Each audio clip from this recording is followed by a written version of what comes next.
Hey everyone, I'm working to hit 1,000 subscribers, and I need your help to get there. If you enjoy this content, please hit that subscribe button right now. Here's a question that's going to get me absolutely destroyed in the comments, but I'm going to ask it anyway because somebody needs to. Is the Bryce Harper contract actually good for the Phillies? Not, was it exciting when we signed him? Not, does it sell tickets? Not, is Bryce a good guy and a fan favorite? I'm asking right now, today, in December 2025, is that 13-year, $330 million deal helping us win a championship, or is it actively preventing us from building the kind of roster we need to actually get over the hump? Because I've looked at the numbers, I've watched every game, and I'm starting to think we might have made a catastrophic mistake that nobody wants to admit. Before you click off this video in rage, just listen for 2 minutes. I'm not saying Bryce Harper is a bad player. I'm not saying he doesn't care, doesn't try hard. What I'm saying is that the value proposition of his contract versus his actual production is becoming indefensible, and the opportunity cost of having that much money locked up in one player is killing our ability to build a complete roster.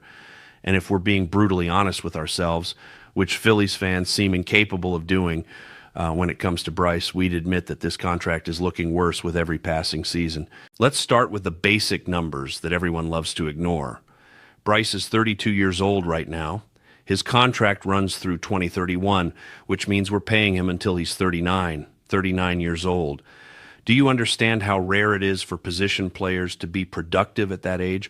We're not talking about a decline at 36 or 37. We're locked into paying him superstar money for 7 more years, and the statistical reality is that he's going to be a below-average player for probably half of that remaining contract. That's not pessimism, that's just math and aging curves. But it's not even the length that bothers me most.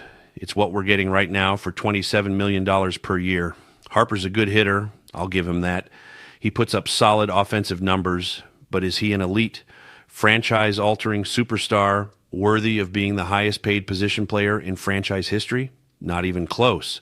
His batting average has been mediocre to average most years. His on-base percentage is good, but not elite. He hits for power, sure, but he also strikes out at an alarming rate and has stretches where he's completely useless at the plate. For $27 million per year, I expect more than good. I expect transcendent.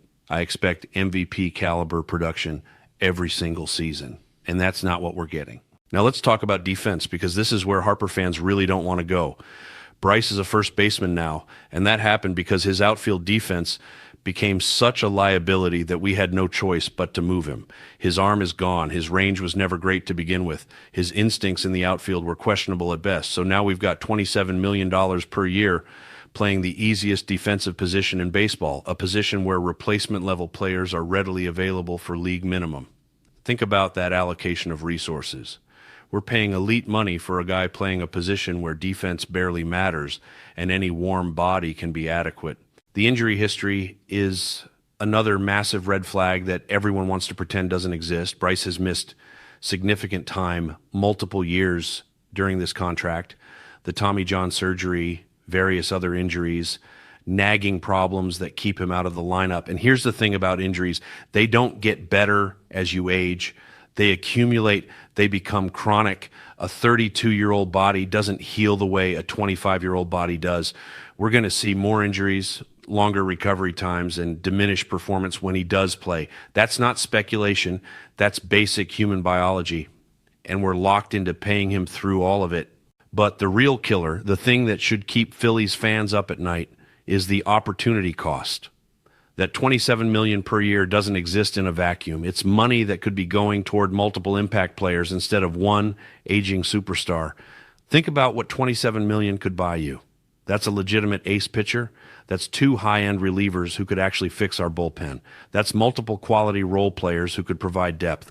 Instead, it's all tied up in Bryce Harper.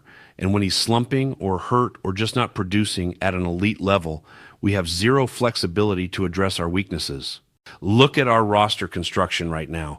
We're top-heavy with expensive veterans and completely devoid of depth. When someone gets hurt, we're calling up guys from AAA who have no business being on a championship roster. Why? Because we don't have money to sign quality depth pieces. We can't take on salary and trades. We're maxed out. And the Harper contract is a huge reason why.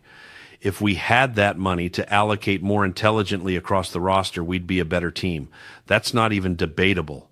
And let's talk about October, because that's supposedly what this is all about, right? We signed Bryce to win championships. So how's that going? He's had some good playoff moments. I'm not going to pretend otherwise, but he's also had some absolute stinkers, games where he looked completely overmatched, series where he disappeared when we needed him most.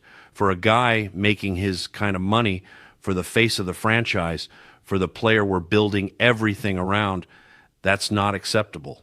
You don't get to be inconsistent in October when you're the highest paid player on the team. Here's what really frustrates me about the cult of Bryce Harper in Philadelphia. Any criticism, any legitimate questioning of his value gets met with complete hysteria. You can't have a rational conversation about whether his production justifies his salary because people lose their minds. They bring up his personality, his leadership, his connection with fans, all this intangible stuff that doesn't show up in wins and losses. I don't care if he's the nicest guy in the world. I don't care if he signs autographs for 5 hours after every game. I care about winning a World Series, and I'm asking whether paying Bryce Harper $27 million per year helps us do that. The answer, increasingly, appears to be no. Not because Bryce is terrible, but because the allocation of resources is fundamentally flawed. Baseball is not about having one superstar and filling in around him with duct tape and prayers. It's about having a deep, balanced roster where every position contributes. The Dodgers understand this. The Braves understand this. They spread their money around. They build depth. They don't put all their eggs in one basket with a 13-year contract to a guy who's going to be declining for half of it. Think about what the Harper contract represents philosophically. It's a bet that one player can carry a franchise for over a decade. It's a bet that star power matters more than roster construction. It's a bet that fans care more about having a recognizable face than about actually winning championships. And that bet is failing. We're not winning championships.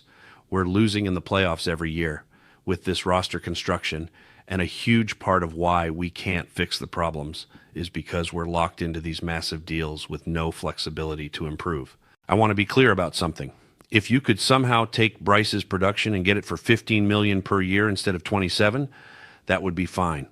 The problem isn't Bryce the player, it's Bryce the contract. It's the financial commitment that prevents us from building a complete team. It's the length that's going to haunt us for years when he's in decline.